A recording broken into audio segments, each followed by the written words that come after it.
QTV ప్రేక్షకులకు నమస్కారం. ఈ నెల మీ రాశి రెమెడీస్ కార్యక్రమానికి స్వాగతం.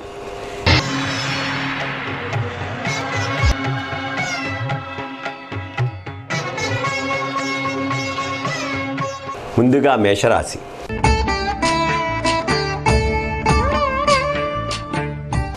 మేషరాశి వారికి ఈ నెల ప్రథమార్థంలో లగ్నంలో బుధుడున్నాడు. తృతీయాధిపతి షష్టమాధిపతి అనే బుధుడు వల్ల బుద్ధి చాంచల్యం ఉంటుంది, బుద్ధితో ప్రవర్తించరు. కాబట్టి ఈ నెలంతా బుధుడికి సంబంధించిన రెమెడీ చేసుకోవటం చాలా మంచిది. బుధ శ్లోకం వేదవ్యాస ప్రణీతది ఉంది, అది చక్కగా చదువుకుంటే మంచిది. ఆ శ్లోకాన్ని కనీసం రోజుకి 17 సార్లు కానీ బుధవారం రోజు 17 సార్లు చదువుకోవటం ప్రయత్నం చేయండి. అంతేకాకుండా మాకు కుదరదండి ప్రతిరోజు బుధవారం ఒక మంచి టైం చెప్పండి ఆ శ్లోకం చదువుకుంటాము అంటే ఉదయం 6 నుంచి 7 లోపల కానీ, మధ్యాహ్నం 1 నుంచి 2 లోపల కానీ, సాయంత్రం రాత్రి 8 నుంచి 7 లోపల 9 లోపల కానీ, బుధవారం రోజున ఈ బుధహోర జరిగే సమయంలో ఈ బుధ శ్లోకం గనక ప్రియాంగుళికా సశ్యామం రూపేణాం ప్రతిమం బుధం సౌమ్యం సౌమ్య గుణోపేతం తం బుధం ప్రణమామ్యహం, ఒక అద్భుతమైన శ్లోకం. ఈ శ్లోకాన్ని మీరు బుధవారం రోజున గనక చదువుకుంటే చాలా మంచిది. అంతేకాకుండా కుదిరితే కనుక నవగ్రహాలకు వెళ్ళి బుధవారం రోజున ముఖ్యంగా బుధుడి సంఖ్య 17 కాబట్టి ఒక 17 ప్రదక్షిణాలు చేయడానికి ప్రయత్నం చేయండి.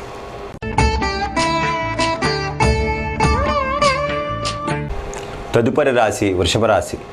వృషభ రాశి వారికి ద్వితీయంలో గురువు ఉన్నాడండి ఈ మే నెలంతా. కాబట్టి అష్టమ ఏకాదశిపతి అయిన గురువు ఉండటం శ్రేయోదాయకమే. కానీ గురువు శాంతి కనుక వృషభ రాశి వారు చేసుకుంటే చాలా బాగుంటుంది. గురువుకు సంబంధించిన శాంతి చాలా స్వల్పం.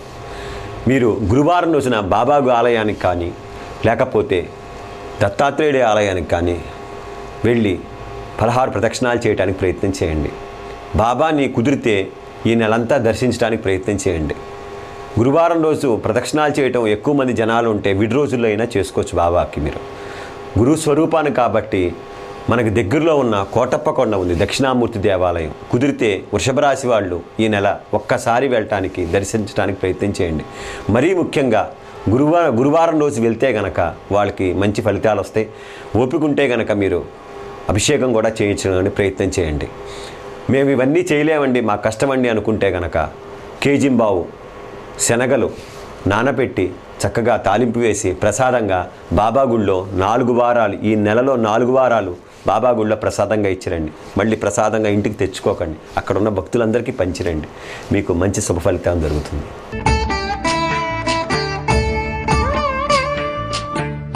తదుపరి రాశి మిథున రాశి. మిథున రాశి వారికి ఈ నెలంతా చతుర్థంలో కుజుడున్నాడండి. కుజుడు వల్ల అనేక ఆటంకాలు, ప్రయాణాల్లో జాగ్రత్తగా ఉండాలి, ఉద్వేగాలకు లోనవటం ఇలాంటివన్నీ జరుగుతూ ఉంటుంది. కాబట్టి మీరు కుజుడికి సంబంధించిన రెమెడీ మిథున రాశి వారు చేసుకోవటం ఈ నెలంతా మంచిది. కుజుడు రెమెడీ అంటే ఏమీ లేదండి, ఆంజనేయ స్వామి దేవాలయం దర్శించండి. ప్రతి మంగళవారం 21 ప్రదక్షిణాలు చేయండి. కుదిరితే గనక మీరు ఆకుపూజ చేయించుకోండి ఆంజనేయ స్వామికి. అంతేకాకుండా మీకు తెలిసిన బ్రాహ్మణోత్తముని దగ్గరికి వెళ్ళి శివాలయంలో కేజింబావు కందులు చక్కటి ఎర్రటి వస్త్రంలో ఉంచి దానం చేయండి. ఆ కుజగ్రహ అనుగ్రహానికి లోనవుతారు.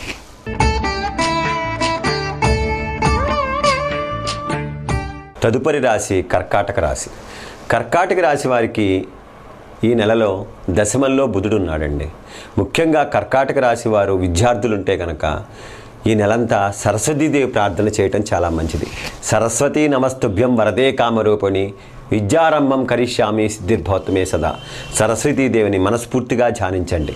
మీ దగ్గరలో ఉన్న శారదా ఆలయాలు కానీ సరస్వతీ ఆలయాలు కానీ దర్శించండి. 17 ప్రదక్షిణాలు చేయండి. ముఖ్యంగా బుధవారం రోజు వెళ్ళటానికి ప్రయత్నం చేయండి. సెలవులే కదా, విద్యార్థులు ఉన్నారు అనుకోండి, తల్లిదండ్రులను తీసుకొని ఖచ్చితంగా బాసర క్షేత్రాన్ని దర్శించండి. ఆ సరస్వతీదేవి అనుగ్రహం మీకు ఖచ్చితంగా కలుగుతుంది. అంతేకాకుండా మాకు దగ్గరలో రెమెడీ చెప్పండి అని అడిగితే కనుక కేజింబావు పచ్చపెసలు తీసుకొని చక్కగా ఉడకబెట్టి తాలింపు వేసి గురువారం రోజు బాబా గుళ్ళో ప్రసాదంగా ఇవ్వండి. అటు గురువానుగ్రహం ఇటు బుధగ్రహానుగ్రహం పచ్చపెసలు వల్ల మీకు కలుగుతుంది. ప్రసాదంగా మళ్ళీ ఇంటికి తెచ్చుకోకండి, పూర్తిగా భక్తులకు అక్కడే వినియోగించండి. మీకు మంచి శుభ ఫలితం కలుగుతుంది.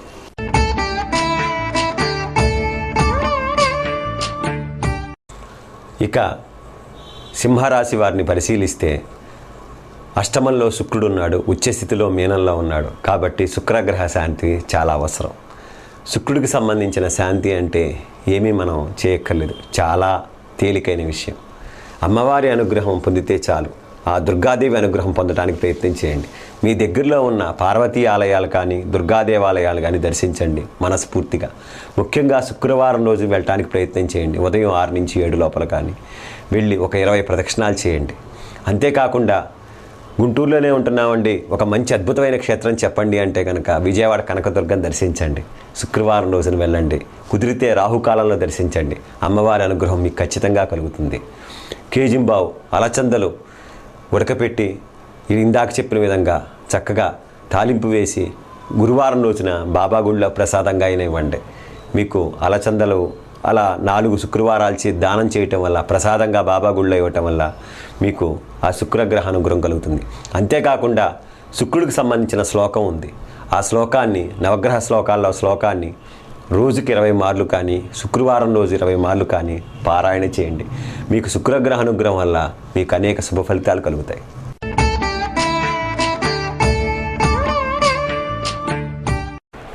ఇక కన్యారాశి వారిది. కన్యారాశి వారికి ఈ నెలంతా లగ్నంలో కుజుడు ఉన్నాడు. అంటే కన్యాలో కుజుడు గ్రహం ఉంది. అత్యంత పాపి కుజుడు, తృతీయ అష్టమాధిపతి. కాబట్టి కుజగ్రహ అనుగ్రహం గనక పొందగలిగితే వీరికి అన్ని శుభ ఫలితాలు కలుగుతాయి. ఓం ఆం అంగారకాయ నమః అనే మంత్రాన్ని రోజుకి 21 మార్లు స్మరించండి. కుదిరితే మీకు ఓపుకుంటే 108 మార్లైనా స్మరించవచ్చు. అంతేకాకుండా చండ్రవేరు అని దొరుకుతుంది మీకు పచారీ షాపుల్లో. ఆ చండ్రవేరు మీ కుదిరితే జేబులో కానీ మీ పర్సులో కానీ పెట్టుకొని ఉంచుకోండి. చాలా మంచి ఫలితాలను ఇస్తుంది. ఎందుకంటే కుజుడికి సంబంధించిన వృక్షం చండ్ర వృక్షం. కాబట్టి ఆ చండ్ర సమిధను వేస్తుంటారు మన బ్రాహ్మలు హోమంలో. నవగ్రహ హోమాల్లో చండ్ర సమిధులతోటి కుజగ్రహ హోమం చేస్తారు. కాబట్టి ఆ చండ్రవేరు మన చెంత ఉంటే కుజుడు అనుగ్రహిస్తాడు. అంతేకాకుండా మీరు దగ్గరలో ఉన్న శివాలయానికి మంగళవారం రోజు వెళ్ళండి. మనస్ఫూర్తిగా ఏకవార రుద్రాభిషేకం చేయించండి. ఏకవార రుద్రాభిషేకం చేయటం వల్ల ఎన్నో శుభ ఫలితాలు కలుగుతాయి. 4 మంగళవారాలు ఓపుకుంటే చేయించండి. ఆ కుజగ్రహ అనుగ్రహం మీకు ఖచ్చితంగా కలిగి అన్ని విధాలుగా శుభాలు జరుగుతాయి.